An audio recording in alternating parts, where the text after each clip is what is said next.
Assalamualaikum warahmatullahi wabarakatuh. Perkenalkan, nama saya Faradiba Nur Azizah dengan NIM 195200054 dari Program Studi Pendidikan Bahasa Indonesia Universitas PGRI Adibuana Surabaya. Pada video kali ini, saya akan membahas materi Bahasa Indonesia kelas 7 dengan kompetensi dasar 3.12, yaitu menelaah struktur dan kebahasaan fabel atau legenda daerah setempat yang dibaca dan didengar. Dan lebih intinya, kali ini saya akan membahas teks fabel. Yang pertama, apa sih yang kalian tahu mengenai teks fabel? Langsung saja kita ke pembahasannya. Teks fabel termasuk jenis cerita fiksi, bukan kisah tentang kehidupan nyata. Fabel sering juga disebut cerita moral karena pesan yang ada di dalam cerita fabel berkaitan erat dengan moral. Teks cerita fabel tidak hanya mengisahkan kehidupan binatang, tetapi juga mengisahkan kehidupan manusia dengan segala karakternya. Binatang-binatang yang ada pada cerita fabel memiliki karakter yang seperti manusia. Karakter mereka ada yang baik dan ada juga yang tidak baik. Mereka mempunyai sifat jujur, sopan, pintar, dan senang bersahabat, serta melakukan perbuatan terpuji. Mereka ada juga yang berkarakter licik, culas, sombong, suka menipu, dan ingin menang sendiri. Setelah mengetahui definisi dari teks fabel, sekarang kita bahas ciri-ciri fabel yuk. Kali ini, saya akan membacakan 5 ciri-ciri fabel. Yang pertama, tokoh binatang yang berperilaku dan berwatak seperti manusia. Yang kedua, cerita fabel menunjukkan kejadian sebab akibat. Alur cerita fabel termasuk alur cerita yang sederhana.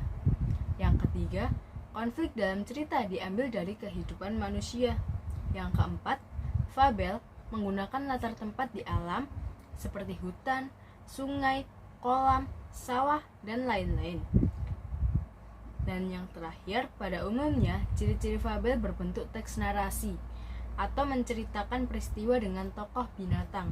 Selain itu, bahasa yang digunakan bersifat tidak formal, yang dipresentasikan dalam bentuk kalimat langsung berupa dialog para tokoh. Selanjutnya, apa saja sih jenis-jenis dari fabel?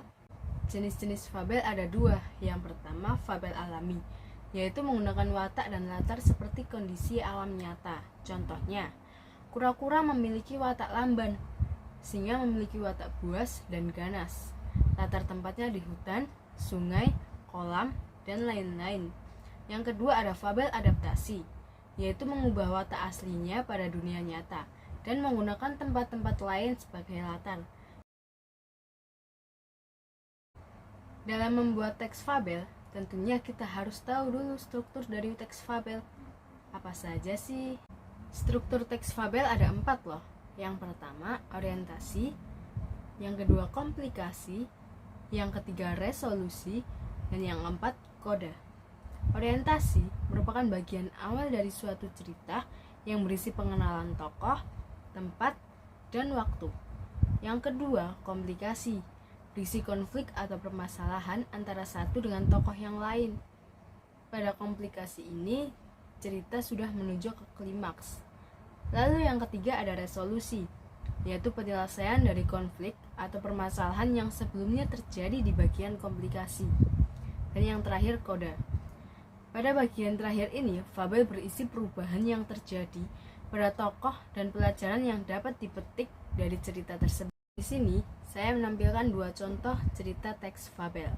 Yang pertama, serigala yang baik hati. Saya bacakan ya. Kiki dan Koko kelinci tersesat di tengah hutan. Tiba-tiba, mereka bertemu dengan serigala yang kelaparan. 3 hari ia tidak makan. Wah, si serigala tentu saja senang. Namun, saat itu kondisinya sangat lemah. Serigala tak kuat kalau harus memangsa kedua atau salah satu kelinci itu. Dengan kepintaran dan kelicikannya, serigala berusaha memperbudak mereka. Tidak usah takut. Bagaimana kalau kalian aku antar pulang? Tapi karena sebentar lagi malam, sekarang kalian menginap dulu. Nanti besok pagi baru aku antar pulangnya. Bujuk serigala dengan ramah. Kiki langsung mengiyakan ajakan serigala. Namun, Koko yang lebih berhati-hati dengan tegas menolak ajakan serigala itu. Maaf kawan, aku tahu kelicikanmu. Selama ini, engkau sengaja mengundang kami ke tempatmu. Di sana, kamu dan kawanmu akan lebih mudah memaksa kami. Sementara kalau di sini, dengan kondisi engkau yang lemah, tak mungkin kuat memaksa kami. Maka Kiki dan Koko pun segera pergi dari tempat itu, melompat-lompat, meninggalkan serigala yang kecewa karena tipu dayanya gagal. Lalu contoh yang kedua ada cerita hadiah istimewa serigala. Suatu hari ada seekor serigala yang berteriak-teriak minta tolong pada seekor bangau. Tolong, tolong, cabutkan duriku dari tenggorokanku. Aku tadi makan ikan terburu-buru.